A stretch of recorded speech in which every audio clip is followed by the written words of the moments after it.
What's going on, Rogue Bob Games? How you doing? There's a Eevee attacking me right now.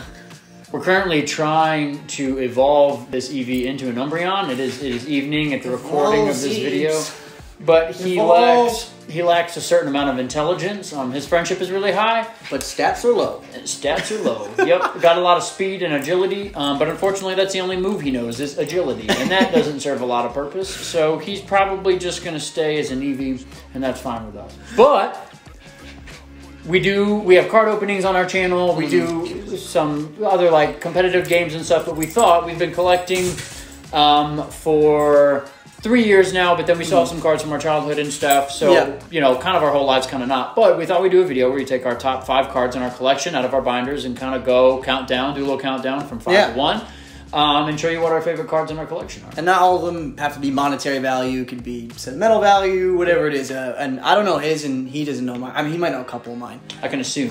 Just assume. But we're just going to show them off and kind of show off what's going on in our collection over the years. And, you know, let us know if there's any specific cards that you hold sentimental value to, or that cards that you have monetary value to. All power to you if you can sell them for a bunch of money. Yeah, so some of the cards we have might be valuable and sentimental. Some of them might not be worth anything, but they're just cards that we're not likely to trade or sell just because we want to keep them in the binder. So, without further ado, you want to go? You want me to go? Yeah, sure. I think these are. Let me just double check. I think I put them in order. Yeah, they are. So, starting out for me, my 5th favorite card, and that starts out my top 5, is this full art Dragonite Gx card. And I actually do have 2 of these. I pulled both of them, which is kind of cool. And for me, Dragonite is just one of my all-time favorite Pokemon. I kind of have a bias to like the earlier gen Pokemon, Gen 1 specifically, Gen 2s as well. Yeah, I mean, I just really love, anytime I have a, if I'm playing like the video game on Nintendo, I will try and have a Dragonite in my party at some point, which means putting an effort to find Dratini and all that kind of stuff. But I just love this card. I think it's a great, the colors are great, rarity's cool. So yeah, Dragonite Gx is in my top 5. Barely, but it is. You can leave it up there if you want to. Oh, yeah, cool. Boom, boom, boom, boom. So my first one is one that I pulled out of Rebel Clash, I think. So I got this out of Rebel Clash. So it's not like super valuable. Or old. But it's just kind of cool to me. I love this Pokemon. So it's my Ninetales V. Full art. I just think it's a dope looking card overall. I love Ninetales as a Pokemon. I always like anything that I pull organically. That always makes me super stoked. And then on top of that, I'm a huge Naruto fan. So if anybody knows Naruto, you know the Nine-Tailed Fox is a huge part of Naruto. I actually have a Naruto tattoo. I have the seal that holds the Nine-Tailed Fox on his back. So this kind of Pokemon, you know, just has anime ties as well as just being a Pokemon ties. And I don't have the card with me, but my dad once upon a time did get me a Ninetales card when I was younger. So I love the gold, like that kind of break up the tail, and like it's like the lining around it. Yeah, it kind of looks epic. Yeah, that's one of my faves for sure. Yeah, cool, absolutely. All right, next up for me is this Rayquaza. Rainbow Rare is what Matt and I call it. I know it's called a lot. It might also be a secret rare. I think the secret rare. Like the secret rare is the technical terminology, but Rainbow Rare, whatever you want to call it. This one is in my collection a lot because it's a high value card. At the time of this video, it's about an $80, $90 card. And so it's not graded, so it would probably go for less than that. But this is in here a lot because of the value. It's also a cool looking card. Rayquaza is an awesome looking Pokemon, but I do think it's a little bit overhyped. Like, it looks really cool. And it's arguably one of the strongest legendaries, but at the same time, it's a little, you know, we can chill with the Rayquaza hype. But it is cool, and I do like it, and it is valuable. So in that instance, it is in my top 5. All right, my number 2, my favorite Pokemon, Hound Doom Ex. So I pulled this out of a random pack at a Walmart by the college we attended. We love Walmart. And it was when I first got back into Pokemon cards during my college era. Because I was on and off, you know, as a kid, then got back to it in college, and then stopped, and then got back to it when I started living here and started trying to play more competitively. But Hound Doom is my favorite Pokemon all the time. I pulled this organically, again, by accident, pulled it, and I've just, top 1 Pokemon is Hound Doom always. I love fire types, I love dark types, and I love Pokemon that look like animals. Yeah, and you'll kind of quadrupedal. Is what Matt likes. I like animal kind of Pokemon as we're starting to see here. Yeah, that might be a common theme. So yeah, that one is just like my favorite Pokemon, and finally pulling it when I think it was random one pack. Yeah. Honestly. All right, number 3 for me is another secret or rainbow rare. It is this Articuno Gx. Not a crazy valuable card. Only the rarity is the only thing that really makes it valuable. But for the longest time, Articuno, well, still to this day, Articuno is my favorite legendary bird.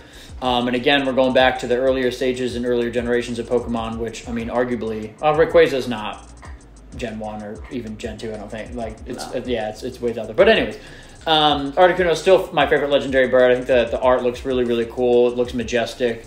And then the secret rare just adds. I did pull this one, so it's really great. I did not pull the Rayquaza, but organically anyways. But this is third in my list, this Articuno Gx. I've always been a Zapdos guy.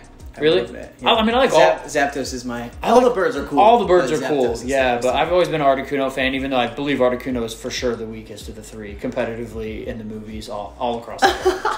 All across the board. So next one, this is actually the first card I ever got. I got it from my godfather when I was about 5 years old. I got it from his son, technically. His son had collected cards at the time. He was older than me, so he was super cool in my eyes. And my godfather gave me this. He gave me this Charmander. This was one of them, of the couple that he gave me. And so it was like my first card ever. My godfather is since deceased, and so this is definitely number 3 because this is what started my Pokemon journey. I knew nothing about Pokemon at 5 years old. Yeah. And he said, I think you'd be into this. And here we are, 23 years later. Into some pocket monsters. And it looks like he was right. So this Charmander, and I like Charmander. Charmander's a great Pokemon, for sure. I'm going to try to copy you over here. Yeah. Make it a little symmetrical. Yeah, we're going to make it look nice. Yeah. Awesome. Number 2 for me could be number 1, but for those that know me, my psychic typing is by far my favorite typing, with dark far behind, but still number 2. I just love psychic all across the board, and so my favorite Pokemon of all time is in fact Alakazam. I have multiple Alakazam cards. It's one of the 2 that I collect. If I find one in a store, I'll just buy it. I just want to collect all versions of an Alakazam that I can find. Gengar is the other one that I have a smaller collection of, but I have a number of Alakazams, but this is the one I like the artwork of the most, just the full art, the EX. I think Alakazam just looks really cool in this, and the colors work really well, and it's just a great card. So I wish Alakazam were a little bit more competitive in the TCG. Never really has like a strong presence. Otherwise, I'd love to build a deck around one and actually be able to win a game. But I do collect Alakazams, like I said, and anytime I go to a card shop, I look for some, and if it's reasonably priced or if I like it, I'll add it to the collection. So they're also hard to find. They are, yeah. And the whole dude suing Pokemon. Yeah, the whole stuff. If you notice, there really aren't any Kadabras in the world. They haven't printed the Kadabra since 2002 or 3 because of there's a lawsuit over there. You can read more about it on Google. But I was wondering, they never. So that's why, especially in today's TCG, you'll never see an Abracadabra Alakazam lineup. Not even in like a GX or V-Star format. It just doesn't exist because Pokemon isn't printing Kadabras. Hopefully that changes, because then I think if they could, they would probably build a deck around it just because they haven't been able to print a Kadabra in a long time. But I think I have a Sabrina's Kadabra, which is like one of the few that they printed that card. But yeah, Alakazam's my favorite Pokemon, so he had to make the list somewhere for me. Next one, a little more recent. It's a Salazzle GX. It's the secret rare rainbow version. Yeah. The reason I like this one is my brother was collecting Pokemon cards recently, maybe like last year. And he stockpiled a bunch of them, and then one day he asked for my address, and he just sent me a box full of Pokemon cards. That's awesome. He sleeved off and like encased in like the hard sleeve all like the ones he thought were super rare. And this is just one of them. Again, I love fire Pokemon. I think this is a dope Pokemon. Oh shoot! Oh shoot! All 4 so far. I did not intend this. It's going to be all 5. I was going to say, I think I know what your number 1 is. Yeah. But my brother gave this to me, and so I just can't part with it just because, I thought it was super kind. And it's also like rare, fun-looking card. And the fact that he just sent you a bunch of Pokemon cards in a box. Yeah. It's like when you buy a mystery box on eBay for like $20, you have no idea what's in it. Yeah, he just sent me a bunch. And he kept all the evolutions, I think. Yeah. He had all the EX, GX versions of evolutions. Yeah, that's cool. And so he kept all those, which, fair. All right.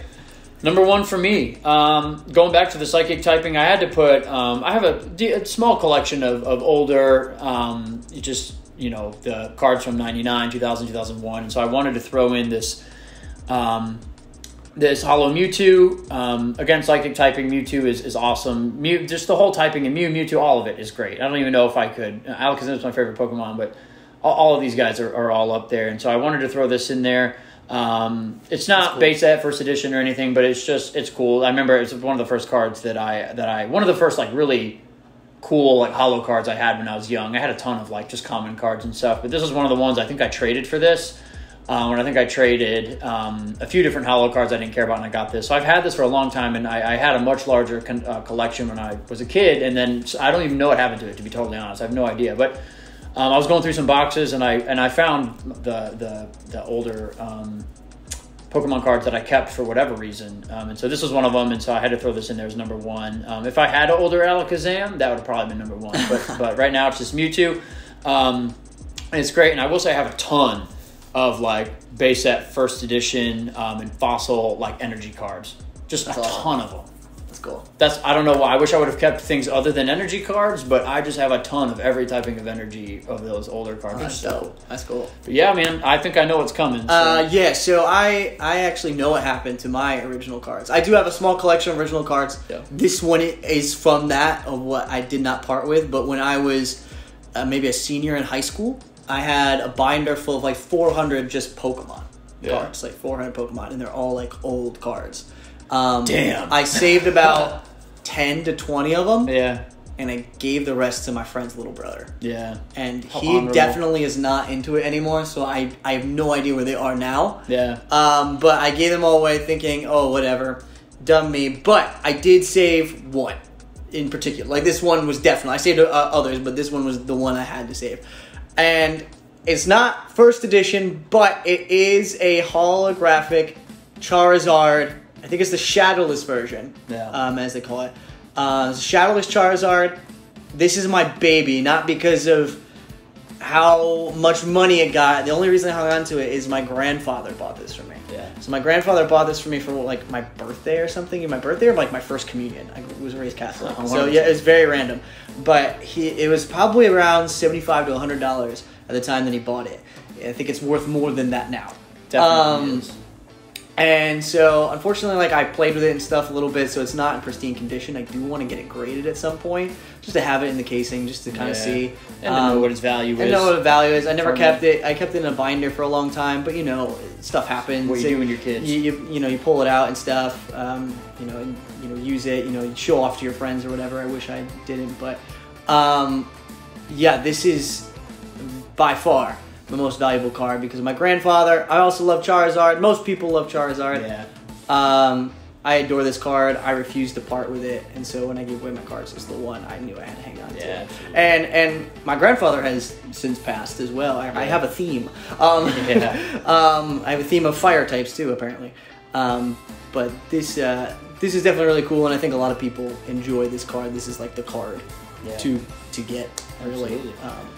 So these are our top fives, the top 10 cards in our combined collection, I guess you could say. Yeah. And if you like videos like this where we kind of just talk about either go through our collection or we can go through our least favorite cards too, that would be honestly, that'd be kind of fun. Actually, that might be easier than putting together this list. Yeah, probably would. If you like videos like this or some of the other stuff where we do, or we have like little competition trivia stuff while we open up packs, feel free to leave us comments. And give us ideas. Comment your ideas, what we should do next. We do pack battles where we open up packs and try to duke it out and see who gets the best pulls. We do, again, weird Pokemon challenges, stuff like this. You just leave your comments.